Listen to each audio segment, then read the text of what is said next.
కి స్వాగతం. మనం ఆసనాలు ఒక్కొక్కటి జస్ట్ పరిచయం చేసుకుంటున్నాం. మరొకసారి చెప్తున్నాను. కేవలం యూట్యూబ్ వీడియోలు చూసి లేదా సీడీలు, డివిడీలు చూసి లేదా ఇప్పుడే నేర్చుకుంటున్న వాళ్ళ దగ్గర మళ్ళీ నేర్చుకొని అలాగా ఏదో పుస్తకంలో చదివేసి ఆసనాలను అటెంప్ట్ చేయొద్దు. పర్సన్ టు పర్సనే నేర్చుకోవాలి. బెస్ట్ రిసోర్స్ ఎంక్వైరీ చేసుకొని దాని దగ్గర నేర్చుకొని దాన్ని ప్రాక్టీస్ చేయండి. అందుకని డోంట్ ప్లే విత్ దెమ్. దీన్ని శిశుపాల ఆసనం అంటారు. ఇది ఇది కూడా డైనమిక్ ఆసనం అని చెప్పొచ్చు. అంటే మూవింగ్ ఉన్న ఆసన, స్టాటిక్ గా ఉండేది కాదు. ఇప్పుడు ఏంటంటే ఇది లెఫ్ట్ లెగ్ తోను, రైట్ లెగ్ తోను, లెఫ్ట్ లెగ్ తోను కూడా చేస్తారు. సో రెండు హ్యాండ్స్ ని క్లాస్ప్ చేసి ఉంచి ఆ క్లాస్ప్ చేసిన గ్యాప్ లో మోకాలు,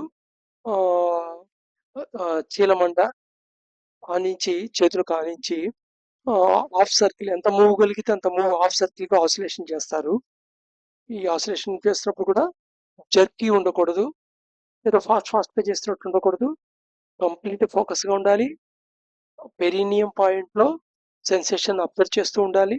మైండ్ఫుల్ గా చేయాలి. ఫుల్ అవేర్నెస్ తో చేయాలి. సో ఇదే కాకుండా ఇంకా చాలా ప్రికాషన్స్ ఉంటాయి చేసేప్పుడు. అవి పర్సన్ టు పర్సన్ నేర్చుకున్న దగ్గర క్లియర్ గా నేర్చుకొని అటెంప్ట్ చేయండి. జనరల్గా ఈచ్ లెగ్ 2 minutes చేస్తుంటారు. ఇది శిశుపాల ఆసనం అంటారు. అంటే చిన్న పాపని మనం ఉయ్యాలు ఊపుతున్నట్టుగా ఉంటుంది. అందుకని శిశుపాల ఆసనం. Let us this very thought for serious thinking as our mind subject for 15 to 30 minutes and note down the drifts of the mind. So ఇది ఇంకో నెక్స్ట్ టాపిక్. ఇవాళ డ్రిఫ్ట్ వాచింగ్ చేయడానికి ఈ టాపిక్ ని వాడండి. Why I am what I am. Why I am what I am. నేను ఎంతో ఈ క్రియేషన్ లో ఉన్నాను, అసలు నేను ఎవరిని. ఇది ఫండమెంటల్ ఫిలాసఫికల్ క్వశ్చన్ ఓ రకంగా చెప్పాలంటే. దీని గురించి మీకేం అభిప్రాయం ఉంటే దాని గురించి ఆలోచించండి, పర్వాలేదు. లేదా మీరు అంతకుముందు చదువుకున్న విన్నది ఏమైనా ఉంటే దాని గురించి ఆలోచించండి. జస్ట్ రేషనల్ గా అది ఎంతవరకు మీలో మార్పుని తీసుకొచ్చింది, మీరు ఎక్స్ప్లోర్ ఎంతవరకు చేయగలుగుతున్నారు అది తెలుసుకున్న విషయాన్ని, అలా ఆ డైరెక్షన్ లో మీరు థాట్ ని కంటిన్యూ చేయండి. బట్ ఇక్కడ వై అయ్యాము వాట్ అయ్యాము తెలిసేసుకుంటున్నాము అనేది మైండ్ టార్గెట్ కదా, గుర్తుంది కదా.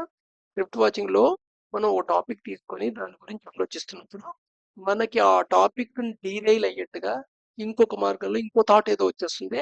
ఆ థాట్ ని అబ్జర్వ్ చేసి ఆ థాట్ వెనకాల ఉన్న మ్యాగ్నెటిక్ పాయింట్ ఏమిటి, నీలో అది ఆ పర్టికులర్ థాట్ ని బోల్డ్ విషయాలు ఉంటుంటాయి కదా మెమరీలో, బోల్డ్ విషయాలు ఉంటాయి. అలాంటి విషయాల్లో పర్టికులర్ గా ఈ విషయాన్ని పట్టుకొచ్చింది ఉన్న పాయింట్ ఏమిటి? ఫియరా, పెయినా,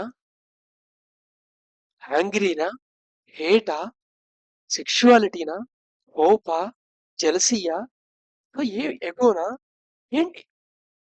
ఆ పాయింట్ ని నోట్ చేసుకుంటుంటారు అనమాట. Okay, go head.